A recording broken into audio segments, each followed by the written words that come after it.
तो लीजिए दोस्तों, आप लोग की इंतजार की घड़ी अब खत्म हो चुकी है। आप सभी की मांग थी कि sir C TET versus CG TET या टेट विवाद जो चल रहा है ना, जिसमें माननीय सुप्रीम कोर्ट ने अपना जजमेंट सुरक्षित रख लिया है और उस पर कभी भी अब जजमेंट की जो ऑर्डर कॉपी है वो आ सकती है।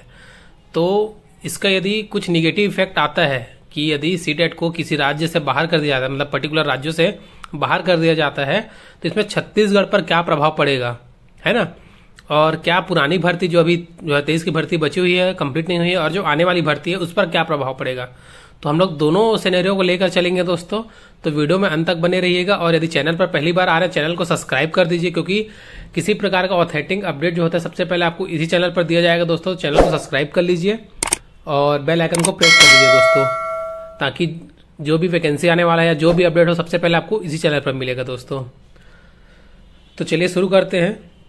देखिए, सी टेट वर्सेस जो स्टेट टेट होता है, जैसे छत्तीसगढ़ में सीजी टेट होता है, तो उस पर विवाद जो सुप्रीम कोर्ट का जो जजमेंट आने वाला है, यदि एक सेकंड के लिए मान लेते हैं कि सी टेट को है जो है वो बाहर कर दिया जाता है ना, कि सी टेट जो है वो केवल सेंट्रल गवर्नमेंट के एग्जाम के लिए टीचिंग के लिए वैलिड रहेगा और जो राज्य है वो वहां के लिए सीजी टेट वैलिड रहेगा।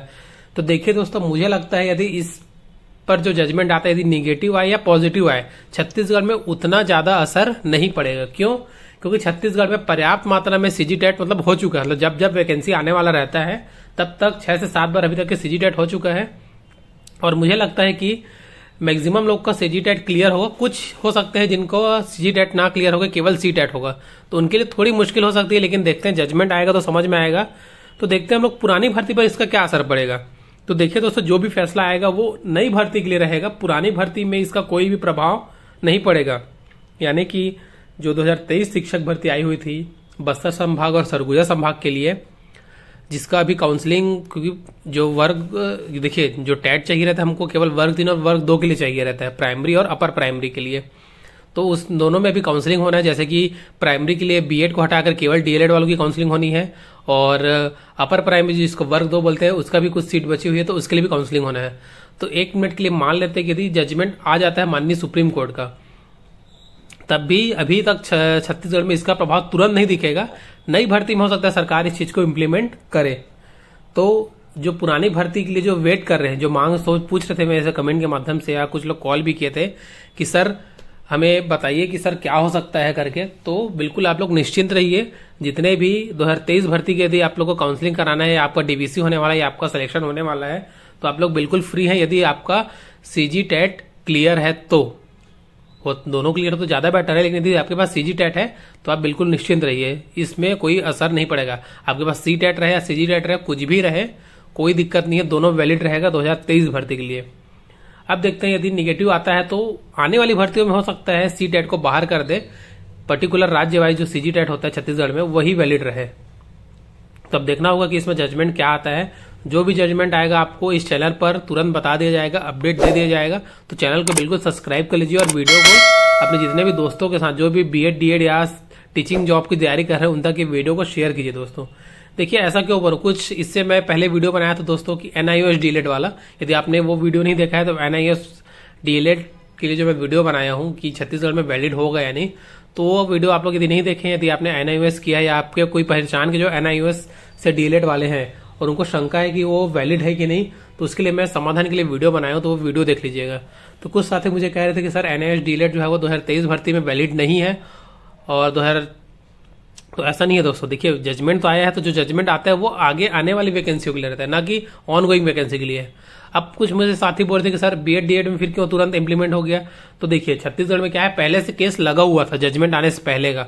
तो जो डेडलाइन गवर्नमेंट ने तय कर दिया, गवर्नमेंट बोलता माफ कीजिएगा, माननीय सुप्रीम कोर्ट ने तय कर दिया कि 11 अगस्त के बाद बीएड इज नॉट अलाउड, चाहे ऑन गोइंग हो चाहे न्यू भर्ती हो। क्योंकि उसमें क्या हुआ था कि छत्तीसगढ़ में पहले से केस लगा हुआ था, तो इसलिए क्या हो गया, छत्तीसगढ़ में बिल्कुल स्ट्रिक्टली बाहर कर दिया गया बीएड वालों को प्राइमरी से 11 अगस्त के बाद। यदि ज्वाइनिंग नहीं हुई तो चाहे आपको प्रोसेस क्यों ना कंप्लीट हो जाए, यदि आपने ज्वाइनिंग गवर्नमेंट यदि ज्वाइनिंग लेटर नहीं दी हुई है, तो जो बीएड वाले हैं वो प्राइमरी टीचर नहीं बन सकते हैं। इसलिए ये प्रभाव जो है तत्काल से लागू हो गया। लेकिन एनआईओएस डीएलएड हो गया और चाहे सी टेट और राज्य टेट जो होता है, उस विवाद में जो भी जजमेंट आएगा माफ कीजिएगा, NIOS डीएलएड में जजमेंट आ चुका है। पहले हम लोग सी टेट CG टेट का बात कर ले तो हो सकता है नई भर्ती के लिए यदि निगेटिव आता है फैसला तो सी टेट बाहर होगा। तो आप सबसे रिक्वेस्ट है कि CG टेट कोशिश कीजिए, जल्दी जल्दी आप लोग क्लियर कर लीजिए, है ना। अब NIOS डीएलएड देखते हैं। NIOS डीएलएड हो सकता है 2024 में बाहर हो जाए, ये मैं दावे के साथ नहीं कह सकता हूं, लेकिन अब चूंकि गवर्नमेंट देखते हैं कुछ, या तो चाहे तो देखिए जो भी सुप्रीम कोर्ट जो जजमेंट आता है पूरे देश में प्रभावशाली होता है ना। तो मुझे लगता है नई भर्ती के लिए हो सकता है NIOS डीएलएड को बाहर कर दिया जाए। नई भर्ती के लिए मैं फिर से बोल रहा हूँ 2024 में दी या 2025 या जब भी वैकेंसी आएगी नई, तो उसमें हो सकता है NIOS डीएलएड जो है वो बाहर रहे, है ना। तो आप सबसे रिक्वेस्ट है दोस्तों की अभी देखिए इसका रिव्यू याचिका भी लगा हुआ है NIOS डीएलएड का, है ना, और ट्रांसफर पिटीशन भी लगा हुआ। यदि इसमें कुछ पॉजिटिव आ जाता है तब तो सेफ है NIOS डीएलएड वाले। यदि बाई चांस कुछ निगेटिव आता है तो देखिए बीएड वाले भी अब थक हार गए हैं कि अब उन लोग भी क्या देख सकते हैं। आप लोग देवेश शर्मा जी है वो जो जिनके खिलाफ जो जजमेंट, जिनके अगेंस्ट में जो पूरा देश में बीएड बाहर हुआ बोल सकते हैं 11 अगस्त के फैसले के बाद, है ना, उन्हीं की याचिका में। तो वो अब खुद सलाह दे रहे कि अब बीएड का कुछ नहीं हो सकता प्राइमरी के लिए, यदि आपको प्राइमरी टीचर बनना ही है तो आपको डीएलएड करना ही पड़ेगा। तो ठीक उसी प्रकार NIOS वाले साथी जितने भी हैं मेरे, उनके लिए एक सलाह या सुझाव बोल सकते हैं कि आप चाहे तो नॉर्मल डीएलएड कर लीजिए या फिर बीएड कर लीजिए। हो सकता है NIOS डीएलएड आने वाली भर्तियों में वैलिड ना हो, ये मैं आशंकित कर रहा हूं, मतलब हो सकता है ना। यदि कुछ हो सकता है रिव्यू में कुछ उनको छूट दे दिया, जो भी दिया जाए तो अलग बात है, लेकिन मुझे जहां तक लगता है कि नई भर्ती में थोड़ा मुश्किल है NIOS डीएलएड वालों के लिए, है ना। अब देखते हैं बाकी जो भी रहता है आप लोग को अपडेट दे दिया जाएगा। और आप लोग की क्या राय है कमेंट के माध्यम से बता सकते हैं सी टेट वर्सेस राज्य टेट के बारे में या NIOS डीएलएड के बारे में, है ना। और यदि आप NIOS डीएलएड वाले नहीं देखें वीडियो तो उसका मैं कमेंट में पिन कर दूंगा, आप लोग देख लीजिएगा।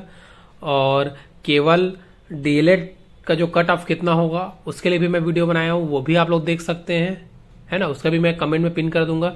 यदि आप डीएलएड साथी हैं 2023 वाले, चाहे NIOS वाले, चाहे कोई भी डीएलएड वाले हो, तो आप लोग का बिल्कुल उस रैंक तक यदि लगता है कि तो आप लोग बिल्कुल सेफ हैं और बिल्कुल जी जान लगा करके जूझ जाइए, क्योंकि जो डीएलएड साथी जो है वो न्याय यात्रा निकाल रहे विभिन्न जिलों में कि जल्दी जल्दी सरकार इस ओर कदम उठाए, तो आप लोग बिल्कुल उनका साथ दीजिए, है ना।